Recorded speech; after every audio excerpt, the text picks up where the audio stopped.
So good morning, good afternoon, good evening to everyone tuning in to the next session of the Virtual Islands Summit. This one will be about the new blue economy for islands. My name is Arne Boersma. I'm a founding partner of a social enterprise called Island Impact. And before this, I worked for the UNDP, where I set up together with the team, a Center of Excellence for Small Island States, which is based on Aruba. So it's going to be a great session on a great topic. I'd like to thank James and OECS for organizing this, because I think it's an excellent initiative and an excellent way, exactly what islands need, to use new technologies, to connect islands around the world. So I'm very excited about this. I can't imagine what's happening behind the scenes to get this done. And I hope this is the first of many. So we have a great lineup of speakers panel for this session on the new blue economy. We're going to go around the world. I myself am in Washington, D.C. right now. We're going to travel westward. We're going to go to Taiwan. We're going to go to the Comoros, and we're going to go to Jamaica, and all to discuss the the opportunities and the challenges of the blue economy for islands. And I have to say, the blue economy is actually, in my opinion, it's exactly where, the challenges of the pillar of the planet and the pillar of the profit, come together. So how do you actually have a thriving economy while at the same time protecting nature? And I think the ocean is a perfect place where that all comes together. And it's also a matter of numbers. I looked up some numbers, and they're quite staggering, both on the environmental side with biodiversity, as well as the economic side. If you look at the fact that 80% of life on Earth is based in, comes from the ocean, or the fact that 50% of oxygen comes from the ocean, these are quite staggering numbers. But also on the economic side, the World Wildlife Fund did an estimate not too long ago, and they said the assets of the ocean are worth about $20 trillion. And if you look at the ocean as an economy, they do about 5%. All the services and goods coming from the ocean is about 5% of GDP. It'd be the 7th largest economy in the world.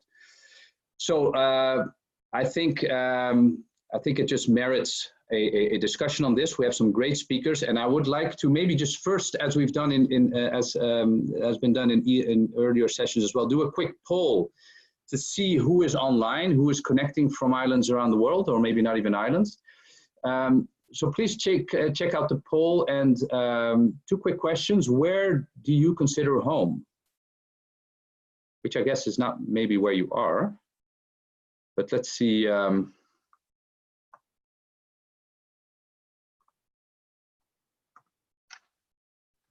You can get some feedback from the audience.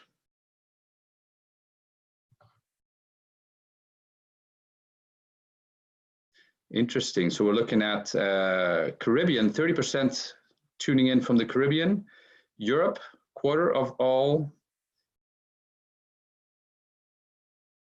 But other than that, quite well spread. Of course, time zones are an issue. I'm looking at Pacific. Not many people have woken up there yet to tune in. The good thing about this session, it'll be recorded, so anyone can watch it later. And the other question is, which sector describes you? And I'll answer it myself too.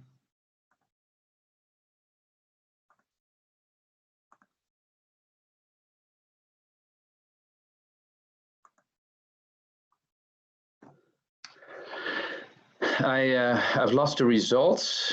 Oh, there they are. Okay, so 30% private sector, very interesting. A large segment from academia. And other than that, quite evenly spread between public sector, NGOs. So it's nice to see there's quite a nice spread of sectors where people are coming from. And I think that also is very well reflected in terms of the opportunities and challenges of the blue economy.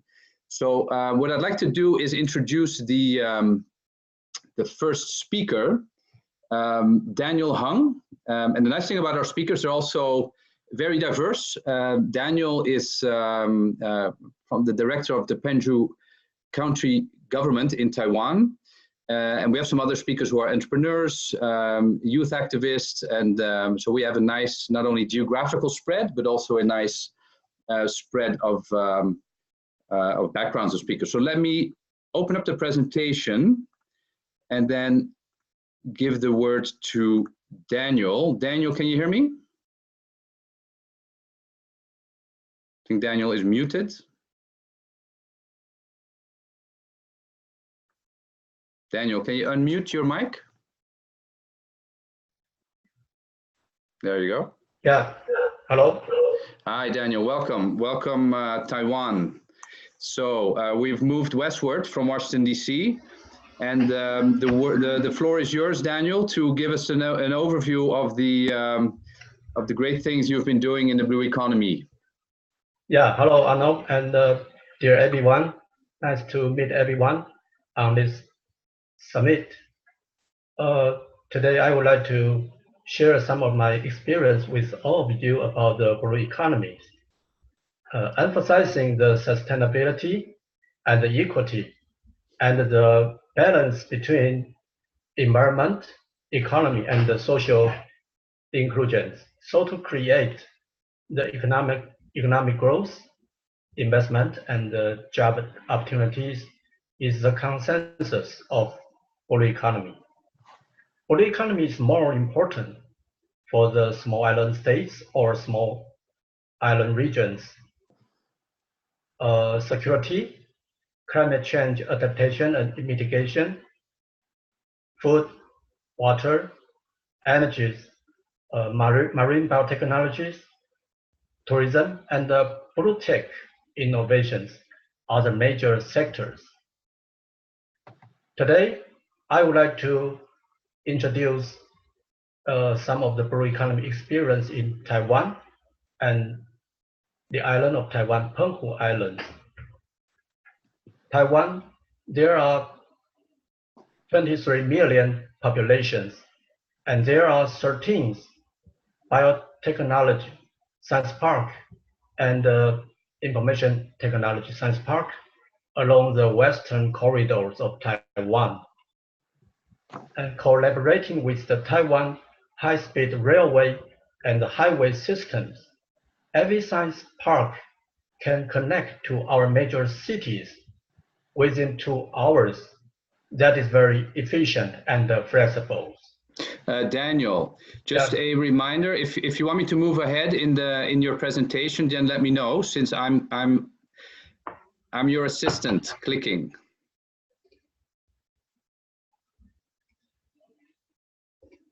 Okay. That's okay. Yeah, just tell me when to click. Just next page. Next one. Yeah. Taiwan has a very vitality, small medium enterprises, and excellent talent, and the potential foundations of blue economies can cooperate with the international society to develop the blue economy and the circular economies. And the Penghu Island, like you see at the western part of Taiwan, one of the major islands of Taiwan, is located near the midpoint of Taiwan's Strait between Taiwan and China. In 2019, the population of Penghu Island is 100,000, and with a land area about 127 square kilometers, and with a very huge marine resources areas. In fishery once was the traditional economy of Penghu Islands, but since 1970, tourism became another source of the local economy. In 2018, there were 1.2 million visitors visiting Penghu Islands. So the economy of Penghu Island consists of fishery, aquaculture, tourism, including government investment, renewable energies, marine biotechnologies, and the local daily demand. Penghu County, led by Dr. Lai Fengwei, we make efforts to protect the ocean environment, including combating IUU fisheries and any illegal ocean activities, ocean pollution preventions, and ocean and coastal debris disposals, and ocean and coastal resources management. Blue economy and circular economies are the new solution for Penghu Islands, so to have the consensus between environment, economy, or our social inclusions. But of course, the challenge of IUU fisheries or ocean plastic debris disposals and the climate change adaptation and mitigations still need our concern. So we think blue economy is just at the critical point of the crisis and the turn point. Today, from this virtual island summit, we can exchange the experience with all of you and the friends from the world, different islands, how to make the blue economy and circular economy innovation industrialize, and that the young generations that can, and the small medium enterprises that can participate is one of our key points. I want to say preserving the unique historic and the cultural heritages, maintaining the marine biodiversity, and creating the unique ocean culture are the foundations of the blue economy. So at first, I would like to suggest marine spatial planning or blue economic analysis, marine protected area management, or marine debris disposals, or the ocean and coastal resources management, sustainable fisheries, blue-tech startup projects, supporting system, including the incubators, accelerators, and the blue financing systems, and the education to our next generation, or the partnership from the local, domestic, and the international summit like today we have, will be the goals of our actions. Finally, I would like to say, for the ocean sustainable development, Taiwan, our country, and Penghu Island, we will stand together with the international society and take and participate in the global action. Thanks for your listening. Okay. Thank you, Daniel.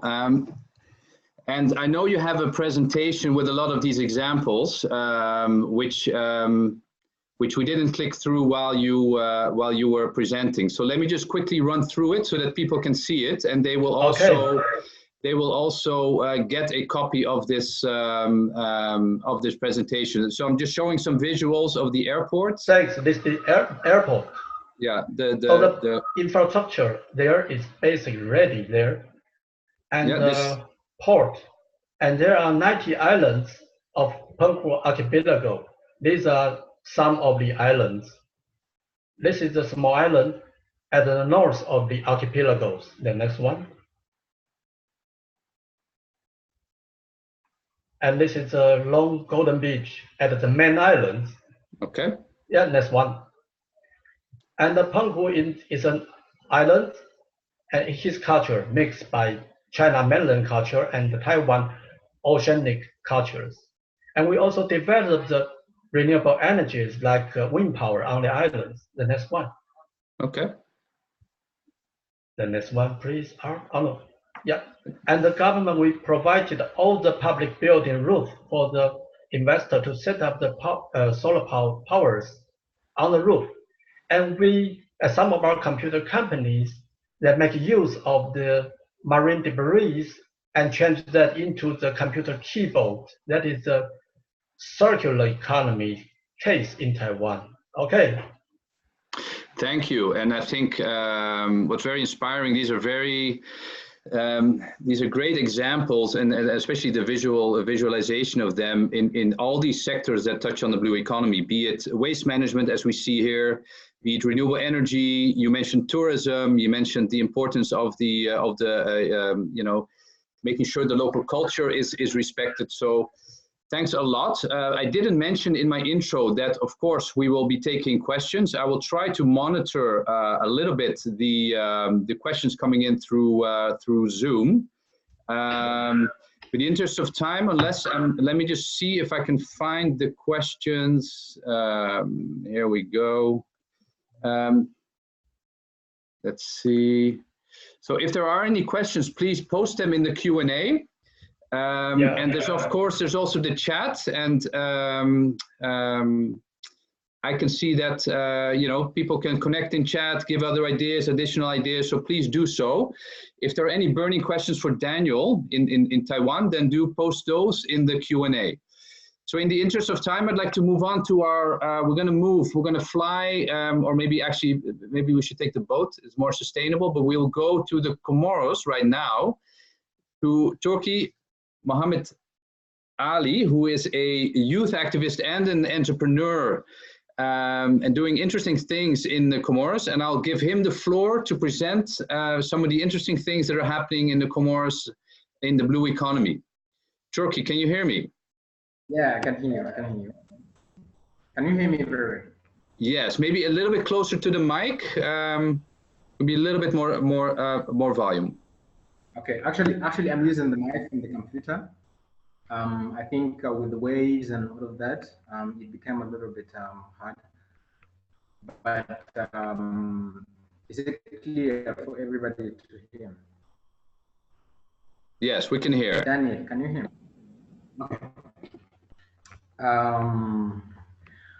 Okay. Yes, my name is Turki Mohammed Ali. I'm from Comoros. By the way, good afternoon, good morning, good evening, everybody around the world. I'm very happy to represent the Comoros in this summit and share place here in Comoros and try to give also some of the challenges that we are facing as an island. Of course, I would like to have some of your feedbacks, everybody in this summit, having your feedback on how we can do something. First of all, I would like to talk about the idea of the blue concept. But before that, I would like to do a little bit historical and cultural background for everybody who is in this event. I know that 90% don't know Comoros. Comoros are small islands in the Indian Ocean. If Arno, you can move the slide. As you can see, we are. Do you want to share your slides, or do you want me to try? Okay, can I do it from here? You can. Okay. So the Virtual Island Summit is also a crash course in modern technologies. Is it working? As you can see, we are 4 islands in the Indian Ocean. And basically, the Mozambique Channel, which is a strategic way for maritime transportation and all of that. So being small islands is a huge challenge. So Turkey, From the history, it says that Comoros has been settled. Yes. Turkey, sorry to interrupt. Yes. I don't think yours is sharing. I will share your presentation. Yeah. But then do let me know when you want me to click. Okay. Okay. Then.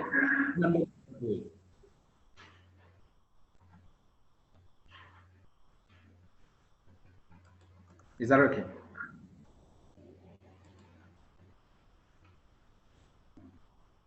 Okay. Can we move on?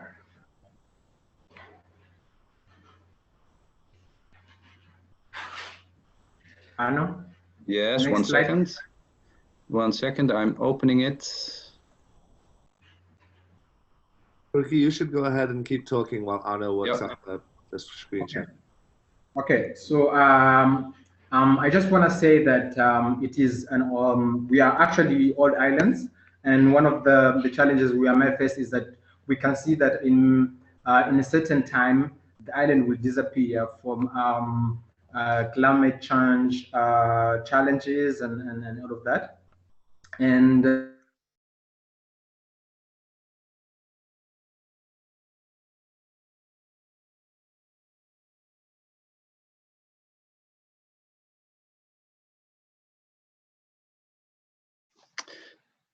Did we lose audio from Turkey?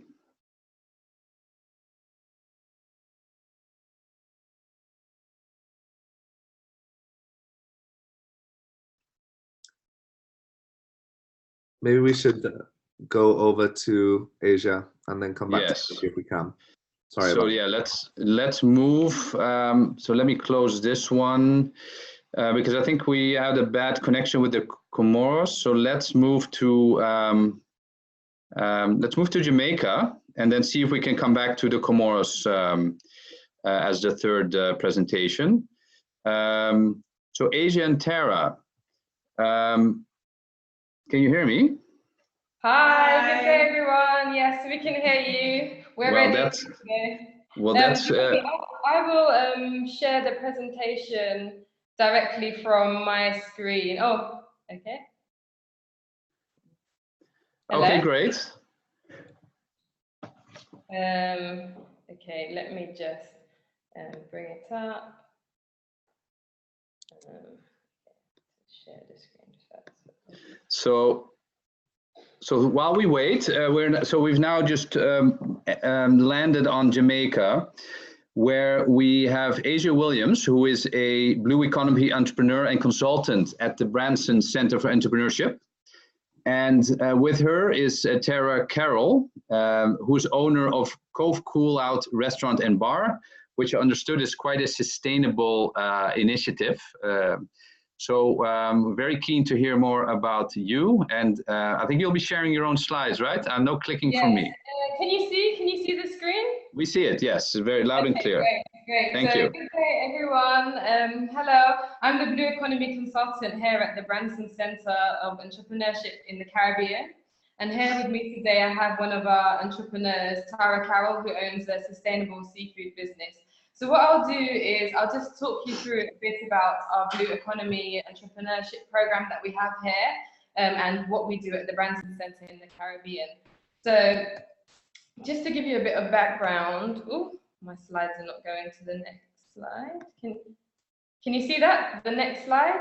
Yes. Okay, great. So the Branson Center is a non-profit accelerator for small businesses and entrepreneurs in the Caribbean. And what we do is we take entrepreneurs and other small businesses and we support them through different training and mentorship to grow their businesses and become successful business people, to employ more people and have a good impact in terms of economic growth. So we're currently funded through Virgin Unites, the Virgin Foundation, and particularly for our Blue Economy program, we're funded by Ocean Unite and the Getch Foundation.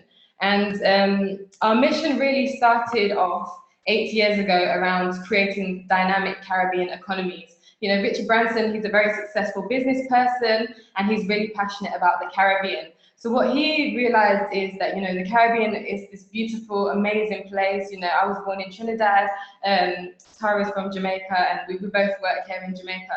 But the Caribbean faces challenges in terms of low economic growth and high unemployment. So the whole mission behind setting up the center was really to share business skills with small-scale businesses and entrepreneurs to support them to have the growth that could push GDP in the region and have a successful impact in terms of supporting people to access opportunities.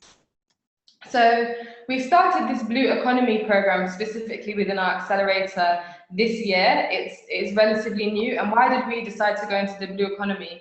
Really, we decided to go into the Blue Economy because, I'll say this as a Blue Economy consultant, it's something that I'm really passionate about. I'm so passionate about the ocean as a diver and somebody that was born in the Caribbean. You know, when I go back to the reefs in Trinidad and I dive there, it's almost heartbreaking that the impacts that we've seen in terms of coral reef loss in the area, and that's happening all over the Caribbean. You know, in 2015, we had a bleaching event that significantly impacted over 70% of Jamaica's coral reefs as well, and they're still recovering. So that was our big impetus behind us signing this program, is that actually there are a lot of small businesses and entrepreneurs doing good work in the area of the blue economy, but they need support, they need access to finance, they need training, and we really need to support businesses that have a positive environmental and social impacts, because, you know, they're the ones that we need to reach the size where their impact is getting further momentum. That was really the guiding principle behind why we launched this Blue Economy program.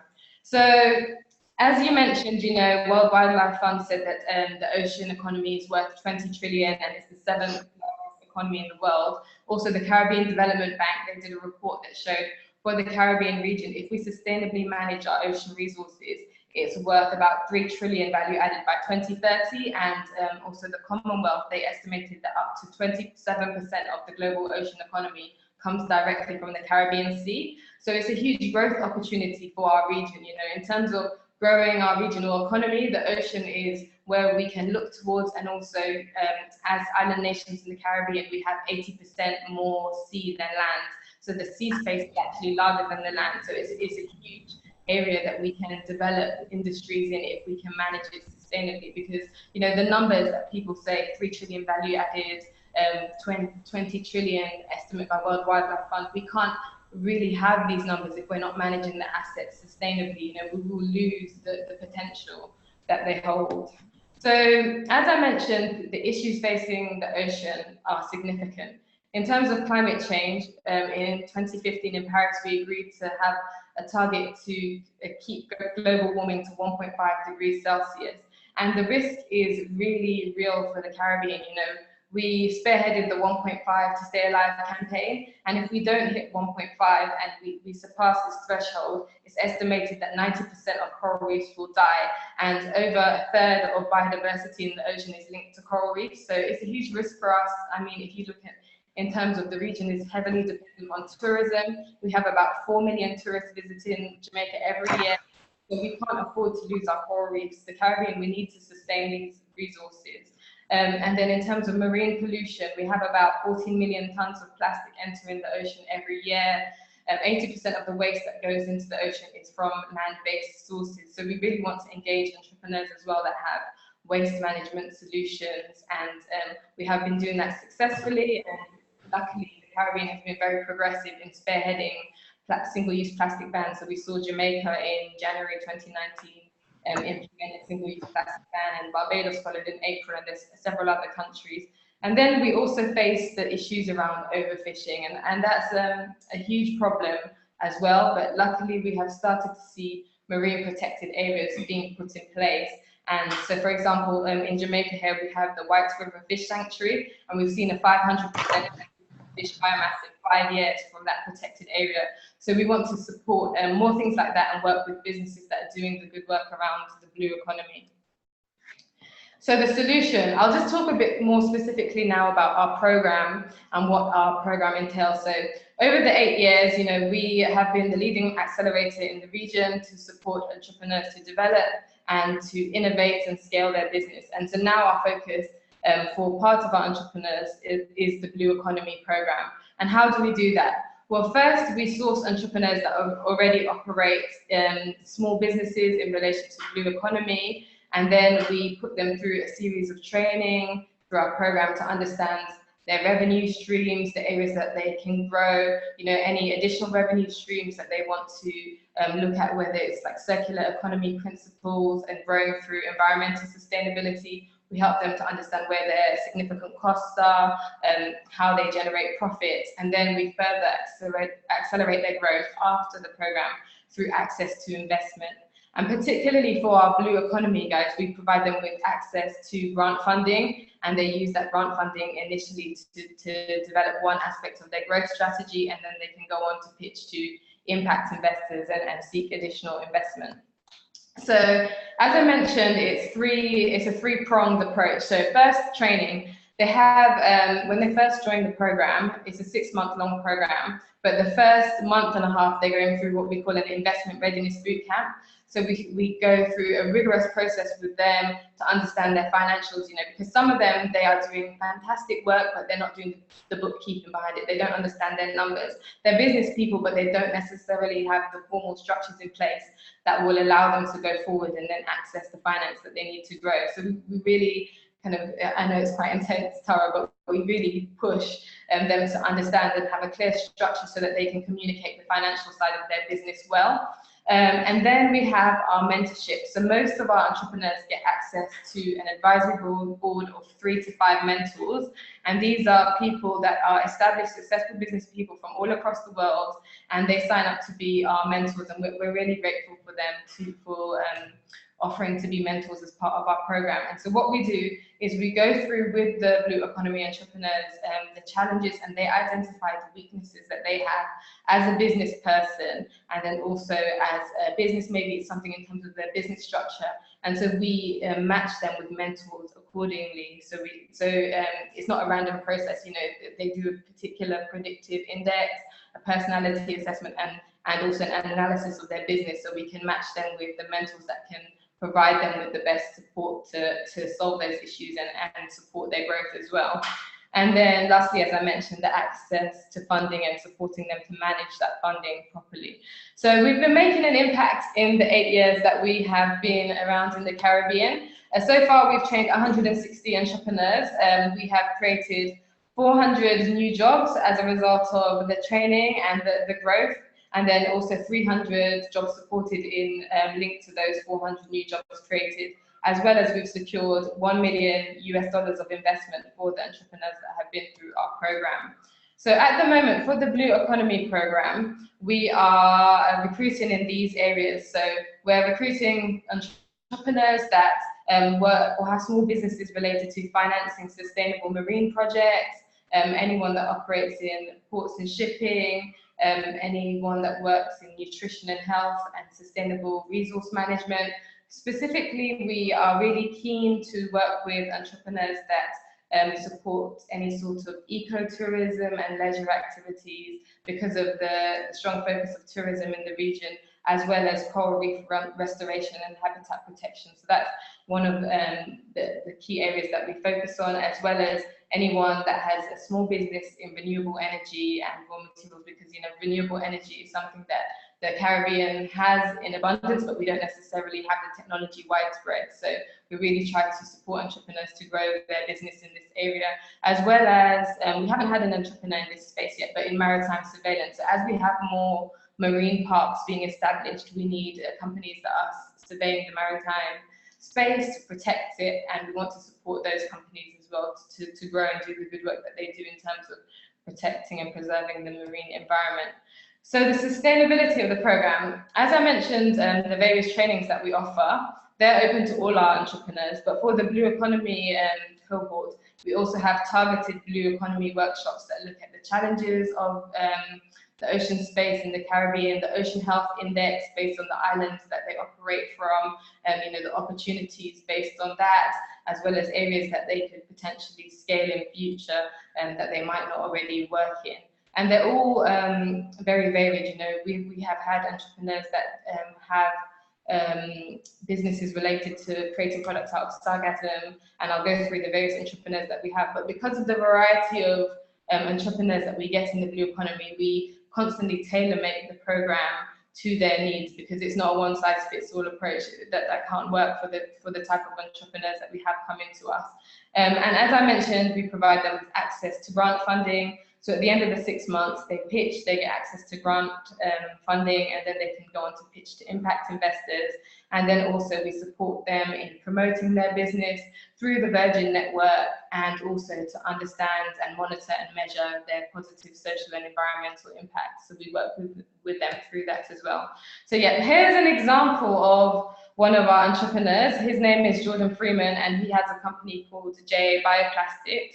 And what they do is they make a biodegradable plastics resin. So this biodegradable plastics resin can be used to make packaging. And at the moment, you know, it's brand Jamaica, it's based in Jamaica, but we would like to support him to get that product across the region, and why not globally as well, because I think, you know, the Caribbean is being progressive in banning single-use plastic, but I think, you know, it will be a global movement eventually. More countries will follow suit. So this type of product really needs to reach the mainstream, and we're working with him so he understands, you know, the financial requirement that he needs to take it from a small business where it is now to a global market, and so that he understands how much he needs in terms of resources, human resources, and the raw materials that he currently uses at present. Maybe as he grows, he might need to source from other areas, etc. So we work with him on that. Then we also have Yali Divers, also known as Yali Environmental Conservationists, and they do ecotourism, they do diving, and they also provide educational tools to schools. They have an educational awareness program where they go into schools and teach children about ocean conservation. And they also do coral reef restoration and marine surveys for NGOs and government bodies as well. So they do some really fantastic work, and they want to scale that up. At the moment, they're quite constrained because they don't have enough staff to grow, and they also want to offer more ecotourism related tours. So we're providing them with the support of understanding how that will look like, and then obviously the financial requirement to do that as well. And then lastly, we have our entrepreneur who's here with us today, and thank you so much, Tara, for taking the time to be with us here. So she owns The Cove, and her name is Tara Carroll, and she has a sustainable seafood restaurant. And you know, it's a really amazing place. So if you're ever in Kingston, Jamaica, please come and try the food, because you won't be disappointed. So I'll just hand over to Tara now to introduce herself. Hi everyone, my name is Tara Carroll. I'm from Cove Cool Restaurant and Bar. I'm one of the owners there. And feel free to follow us on Instagram at Cove Cool Restaurant _bar, Cove Restaurant _bar. So my restaurant is located at 3 Winchester Road, and what we're into is sustainable food on our menu. So we have made conscious decisions to take certain items off of the menu, even though they're high selling items and the items that people love, because really and truly it's more important to protect the ocean. Yeah, that's great. So I'm just going to ask Tara a few questions based on her business and her experience of the program as well. So Tara, how do you feel that the Cove contributes to improving the blue economy? Okay, good question. So we contribute by, as I said, the most important thing is taking parrotfish off of the menu. A lot of people may not know, but parrotfish are very important for preserving the coral reefs, because they eat the algae so that the coral reefs can get sunlight. And if not, then, you know, we'll have a lot of coral reefs dying, which is actually currently happening. And also the parrotfish also makes beautiful sand for lovely beaches, so we do have to try and protect them. Yeah, and this is something, you know, that's a huge risk for Jamaica at the moment. The 7 Mile Beach in Jamaica, which is a huge tourism destination in the Grill, is about 5 miles because of sea level rise and coastal erosion. So it's something that, you know, we face. It's a huge risk for the region, and Tara's been very proactive in having the types of menu items that are desirable, but, you know, also environmentally sustainable as well. So thank you, Tara, for the work that you do. The next question I had for you is, why do you think it's important for business to be socially and environmentally conscious? Because normally, like within my business, I normally make moral decisions in what's put on the menu. But coming to the Branson Center, I even understand that it's important that we cannot be doing business as usual. Because if we carry on how we're doing it currently, the effects are just irreversible. So we really and truly have to make a change, and it's important when we're doing business to focus on people, planet, and profit. And if we do that, we'll have a better future. Yeah, and that's one thing that we really go through with the entrepreneurs as well, to understand, you know, the environmental risks if we don't manage these resources properly, and, you know, to be leaders in this area as well. So you mentioned the Branson Center. How do you think that it's helped you as a business state? Wow. How has it helped me? It has helped me so many ways, but most importantly, I love the investment ready boot camp, because for 1 full month they have us learning a lot of information, and you can literally take this information and implement it in your business on a day-to-day basis. And I've already seen results, so I encourage all entrepreneurs to really and truly enroll if you can and apply, and it's great. Yeah, so yeah, if there are any entrepreneurs on the call, you know, feel free to reach out with me. I'll share my details. I would also like to say I thank Richard Branson for really and truly opening up the Branson Center, and the whole team here. They have provided us with such a structured program, and I have to pick up Lysandra, Asia, Dimitri, everybody here. Oh, thank you. Yeah, it's always good to hear good feedback, because, you know, at the end of the program, we reach out to the entrepreneurs, and if there's something that they're not happy with, we're keen to improve the program. You know, it's a lessons learned and continual improvement. So thank you for the feedback, and yeah, it's something that we always try to build upon and make better as well. So the last, not the last question, sorry, my favorite question for you, Tara, is any advice that you have for other entrepreneurs, particularly female entrepreneurs in this space? For all entrepreneurs, and especially females, I would like to say that it's important for us to engulf yourself in the business, but also you can't make it take over your whole life. So it's important to take a step back, analyze yourself, and see where you have weaknesses. And it's important to try and get help where you have those weaknesses and strengthen them, because you have to find time for yourself. Yeah, thank you. And as a woman in business, you know, I completely agree. You know, sometimes you get so focused on your work, but you need to take time for yourself. And I would urge other female entrepreneurs as well, you know, reach out. I think there's so many people that are there to support you, to build a network with you, and they're male and female champions in this space that can really support you to grow and have the success that you want. So the next question is, what's the biggest change that you've noticed as a business person over these years? The biggest change that I've noticed, I mean, there are many changes. I've been in business for about 10 years, but I have to say the one that's the most shocking that I would like to talk about right now is the supply of fish. So before, when I just started the fish fry, it was easy to get fish. You could just call up any supplier, get fish at a good price. But currently, no, you have to be finding innovative ways how to even find fish to put on the menu. That's why we've made the choices that we've made to take certain types of species off the menu, and that's the biggest thing. Yeah. That's the biggest challenge right now. Okay. We have to think about innovative ways on how to replenish the stock instead of just taking from the sea. So mariculture, I think, will be very, very interesting in the future. It's interesting, yeah. So my last question to you then, and it's kind of linked to all of that. What's the challenge that you foresee in the future, and how do you think a blue economy approach can help to overcome those challenges? When I look at the future, there could possibly be two futures. One future on the track that we're going right now and heading, and another one where we actually care about what it is that we're doing, so that we have a more sustainable future. You know, so we really and truly, I will say it again, have to think about people, planet, and profit when conducting business. You know, another example is Hellshire Beach. Our business model was structured off of Hellshire. You know, we even have people from Hellshire that are currently employed with us throughout the whole 10 years. And I have to say, if you look on pictures of Hellshire back then and now, the beaches have completely eroded. So we really and truly have to be mindful of what we're doing. Yeah, so I'll just go on to this next slide. So Tara mentioned Hellshire, and it's an area in Jamaica that has been impacted by significant sea level rise. You can see the top photo of the beach in 2010, and then the photo underneath is in 2015. So in 5 years' time, we've seen a complete loss of that beach, where the water is right up against the shops. and the people that own those shops, you know, could potentially lose their business.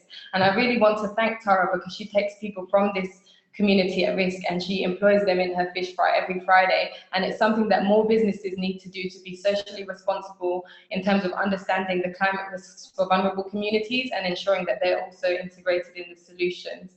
So yeah, thanks again, Tara, for that, because it is something that more businesses need to focus on. You know, the Caribbean region is facing the impacts of climate change today, and Tara is doing some really great work, and we want to engage other entrepreneurs that are doing this kind of work and support them.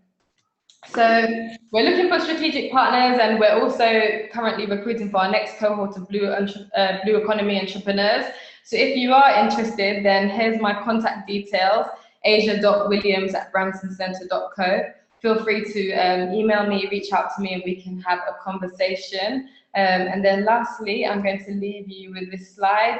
You know, at the moment we have an interesting political climate where people are saying all these types of things about climate change and sustainability, but I think it's always important to be mindful of the future generations, you know, and what if it's a big hoax, but we create a better world for nothing? So open to you. Thank you, Asia and Tara. Always great to see passionate entrepreneurs. And it also reminds me of the fact that we really need a paradigm shift. It was also mentioned in the introduction to this session, you know, no longer just focusing on the small and the developing, but actually looking at the opportunities and the fact that islands, they have challenges, but they could be the, you know, the petri dish for a lot of innovations. And I think both you and the presentation we saw before from in Taiwan, there's a lot happening on islands, and but not always known. So I hope a lot of people will reach out to you. You know, explaining the Cove kind of made me hungry, but I do think we need to try and connect back to the Comoros, to Turkey. So let's see if that will work. So thanks a lot. There are questions popping up in the Q&A. I can already say we won't be able to, likely not be able to address them all, but we will try and touch on the most, you know, maybe most general or most urgent ones. And the other thing is that the conversation can continue on Facebook. So I will pick out a few questions and then we will address those. So let me try and I'm going to share the presentation of Turkey and see if Turkey can connect from the Comoros. Are you there? Yes, yes, I am. Okay. So I have your presentation up. If you just tell me when to click, then I will, let me see. Then I will click for you. Okay, okay, just go ahead, just go ahead. Thank you.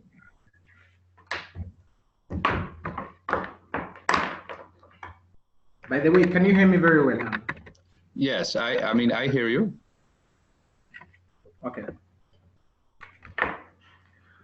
Okay, again, my name is Turki Mohammed Ali from Comoros. Anu, can we go to the next slide?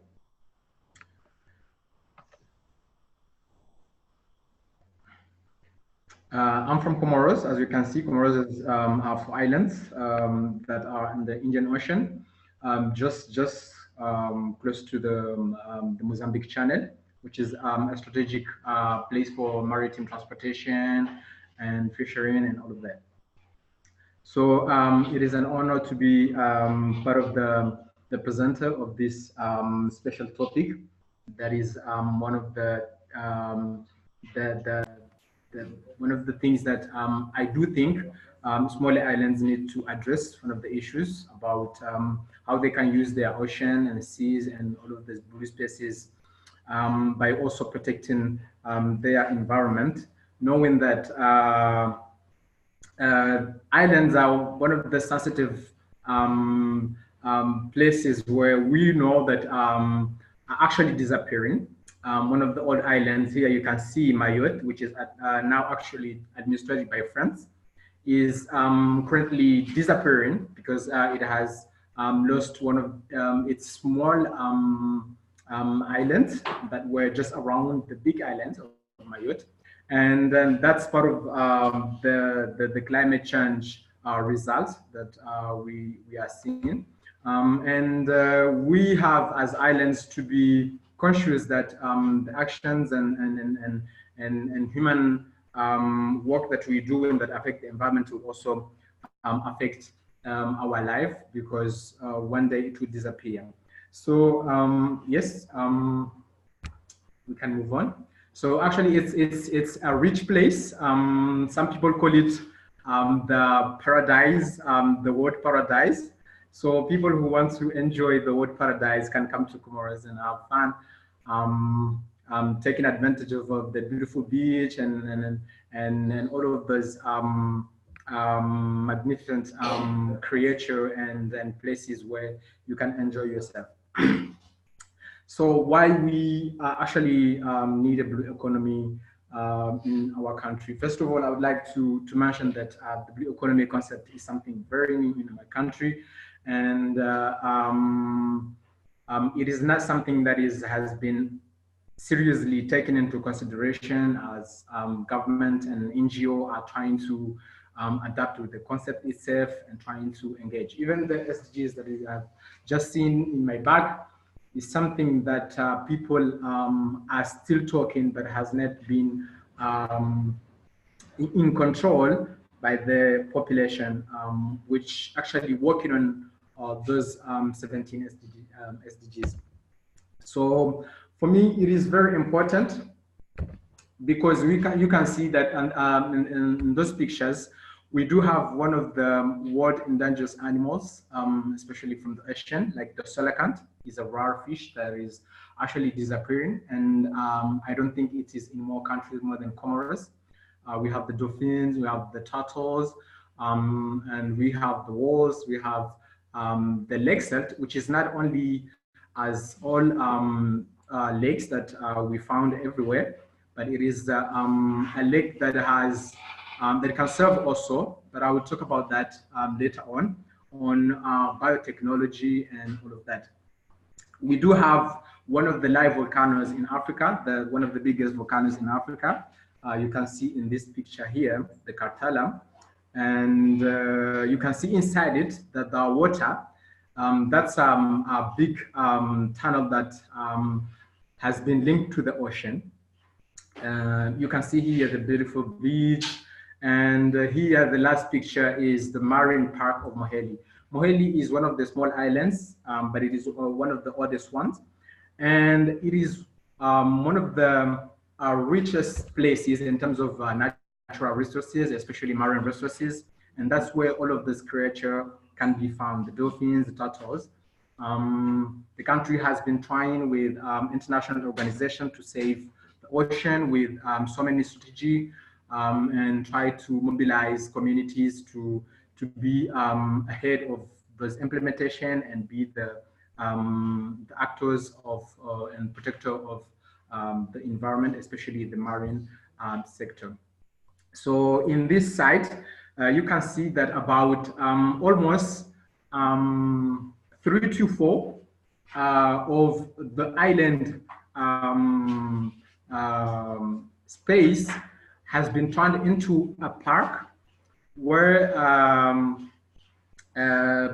many ocean activities have been prohibited, such as hunting turtles, some of those rare and endangered species, and it has been a tremendous work that has been done there that I can take it as a case study that could serve for the other islands, as well as any islands that we may see. I think that if any island could turn its marine space into park, it will be also a way of economic ecotourism, but also it will be a way of making the people who are using these places aware of how they are important and how they will be in danger when we try to use them in abusive manner. Can we move on? Next slide, Anna, please. I would like to talk a little bit of some of the key policies that. Can you go back, Anna? I think you just, yeah. I think one of the tremendous work that has been so far done, as like I said previously, the country is trying to figure out and adapt the concept right now. There is an NGO called an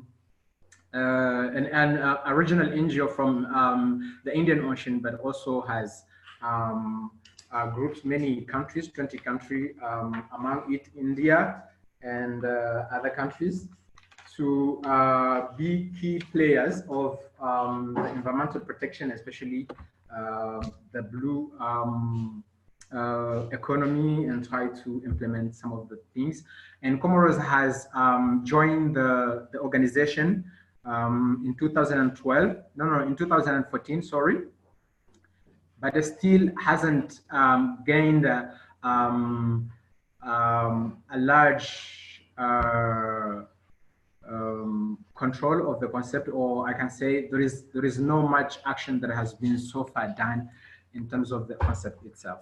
So we are actually in the beginning of trying to understand it and try to do something about it. And I do think that if we could have just working on policies that maybe would be as a start of a blue economy strategies in the country, would be maybe engaging coastal communities first, because those are the people who are in danger.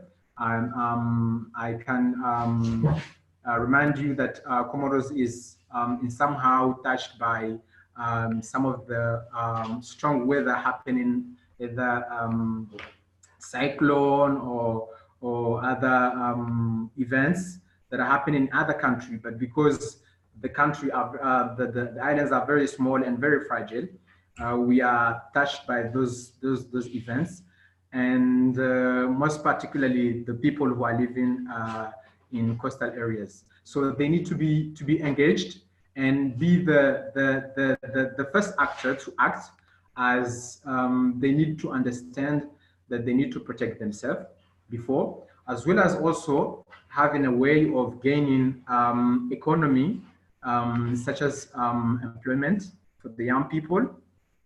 But also this has to be also something that need to engage, of course, the governments and the private sector who can invest in eco-friendly projects that will actually use the marine resources and turn it into something very profitable without harming the ocean or the environment in general. So I think we need first to protect the marine species by first. Can you go back? Can you go back, Rahman? Thank you. And then also try to engage international partners who can help create, such as biotechnology, such as creating clean energy. If you can see where I am right now, this is a project that I implemented in 2016, and because we are facing energy challenges in the whole country, within my community, it was a way for me to work and try to put something that will help, especially the young people having a community center where they can study. Actually, we do have about 10 people in the center, students and workers, who are using the center because there is no light in the whole community, and there is no electricity. Actually, the government is not able to give, and then they are still using fuel energy sources, which is actually expensive for the government. And I think the using the ocean would be also an advantage, a sustainable advantage for the country to have to deal with the energy issues we are facing.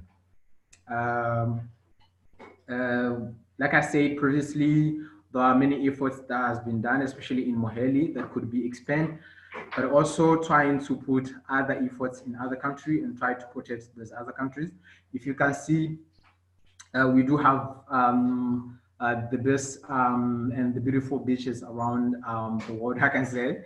But if you look at them, they are not making money. They are not economically helping the country in terms of tourism, because they are not well protected and they are not taken care of. They are just like, people are throwing garbage, and so it is harming the ocean, which is not giving attraction to many tourists. So I think some of those efforts and project could be implemented and try to help.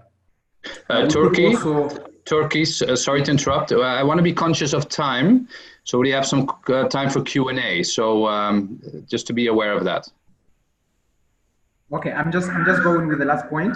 Thank you. The most important part is engaging and enabling young people, especially an entrepreneur, to invest, and that will be from policies that will allow them to do so. If actually the control of the marine activities, economic activities, are not including young people, and they're not giving them the way to use their ideas and innovation to contribute to the country, that will be very difficult, because you cannot just go to the ocean and do any activities because you want, but you need to have it.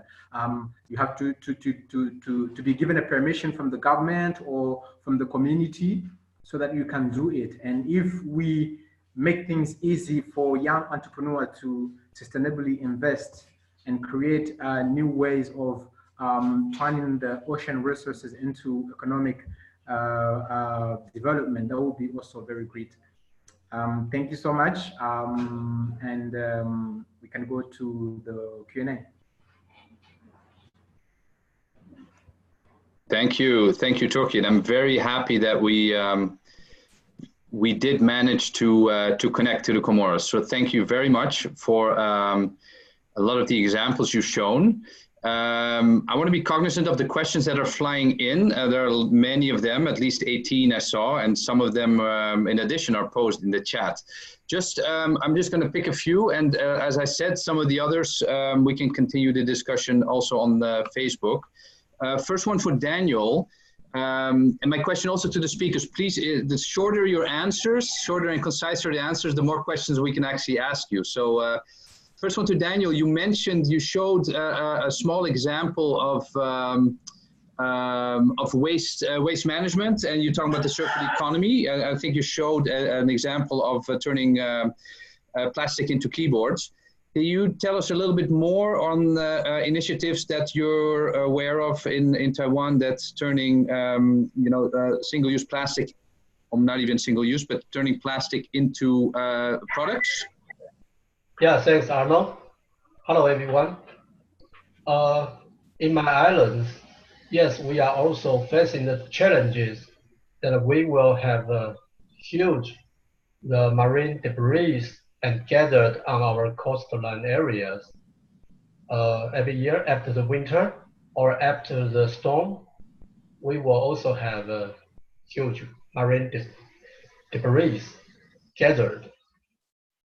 That once was a problem for us, but now we have already successfully organized all of our communities to make effort to clean up all the coastline areas, and we have set up all the action systems for this.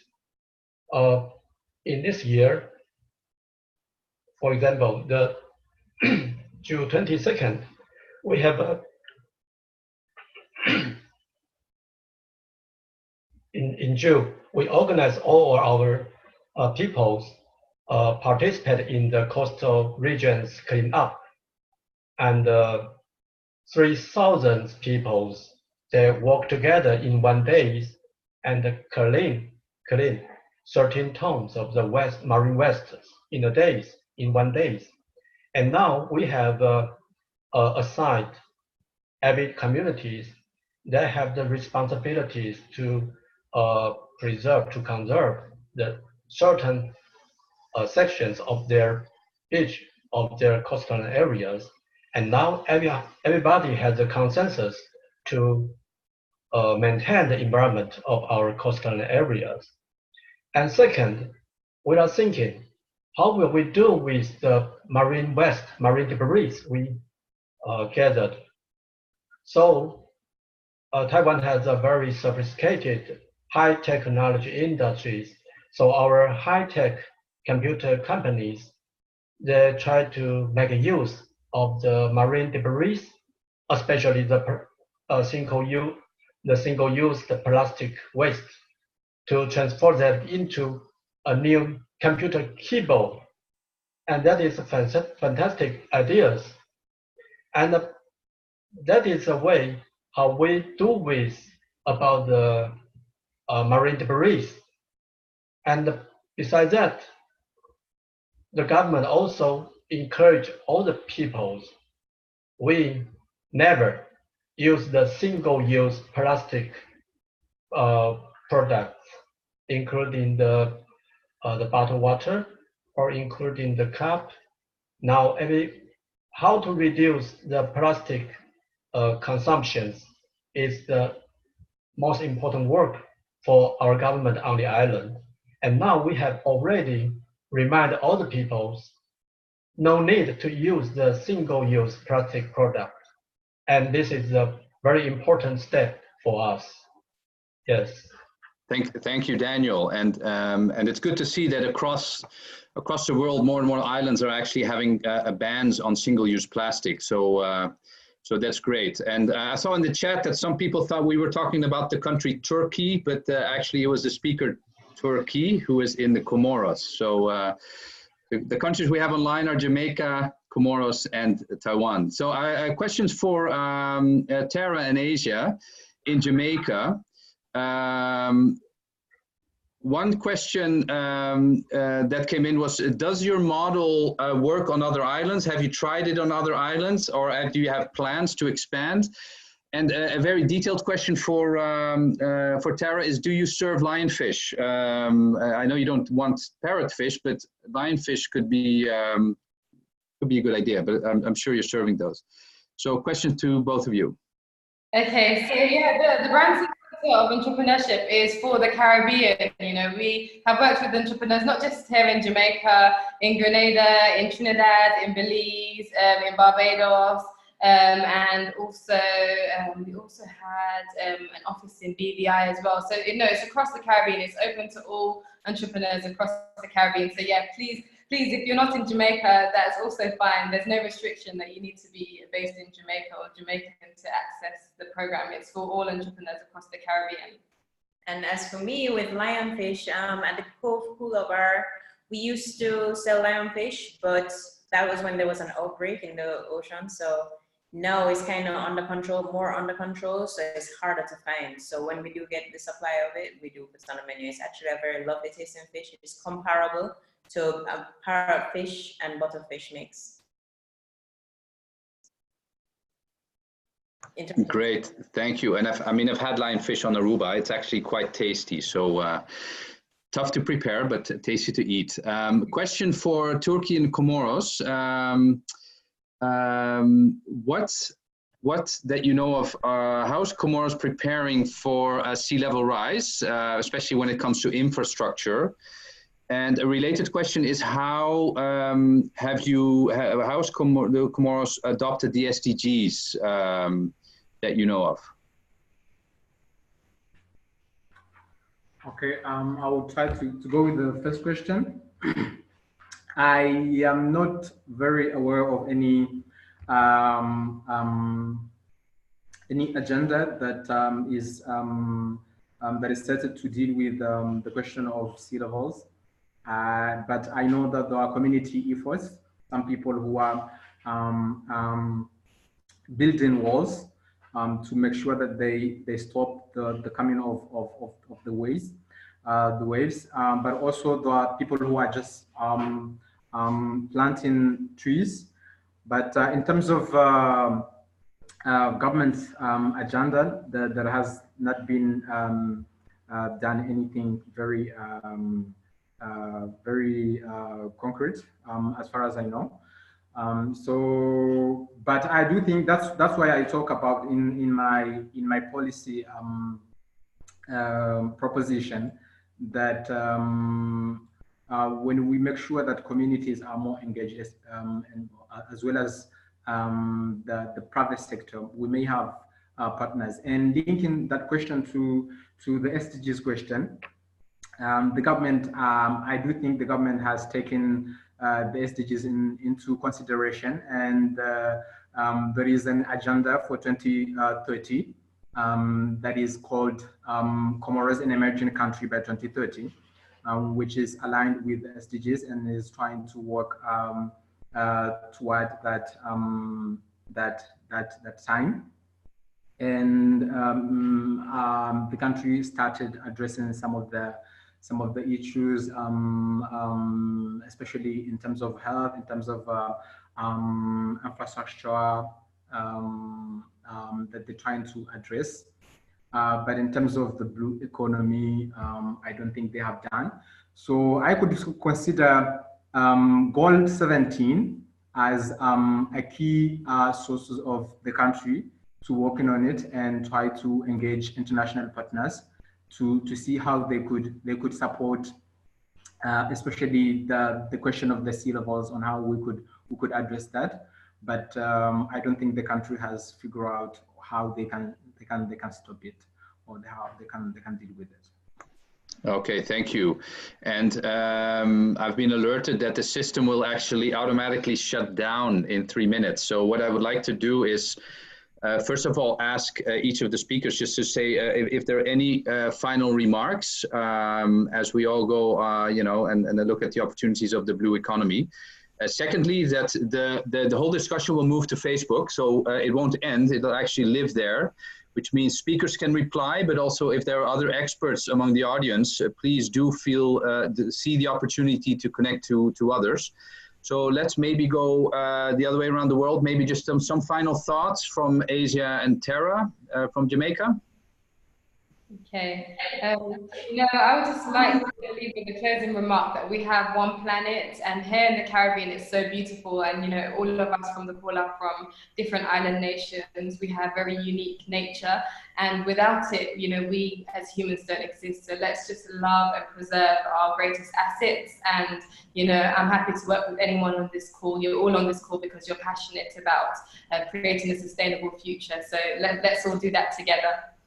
And what I would like to say is, if you do not know much about the blue economy, just try to research it on your own, and it hopefully also helps you to understand and see how you can also play a part in really helping. Thank you very much. And I also understood there will be a discount for anyone going to the Cove for dinner, right? Daniel, some final thoughts from your side with regards to the blue economy? Yeah, of course, we still face some challenges from the IUU fishery or the plastic pollutions or even the climate changes. But I think now most of the people, they have the consensus to protect the sustainable development of the oceans and to support the blue economies. I think the most important is the government support and have a very feasible financing systems for the next generation of the small medium enterprises. They would like to invest in the blue economies. And the most important is the partnership between every one of us from the domestic or international or the friends today we meet here. We can exchange our innovations and our solutions for the similar environment islands around the world. Thank you. Thank you. And since Turkey, any final thoughts? Otherwise, I will thank the speakers. Turkey, do you want to say anything unless we get cut off? Okay. I would just finish with one thought is that I do believe that small islands, especially, are very actually they are in danger in terms of the climate change effect, and I call upon international leaders and countries leaders to take into consideration on how they can work with the concept of green and blue economy so that they can actually save their countries actually disappearing. I have to round off now. So I would like to thank all the speakers from around the world. Also, as we overcame also the challenges of technology, I think it went great in the end. Thank you, James, and the OECS for organizing this. I hope this is the start of many more. Let's move the conversation to Facebook and keep the connections and the discussions going. Because as many of the speakers have said, we're only going to win this if we all do this together. We're facing similar challenges, but at the same time, there are huge opportunities if we look at small islands. And so let's capture those and keep connecting. Thank you, everyone. And let's move on to the other platform.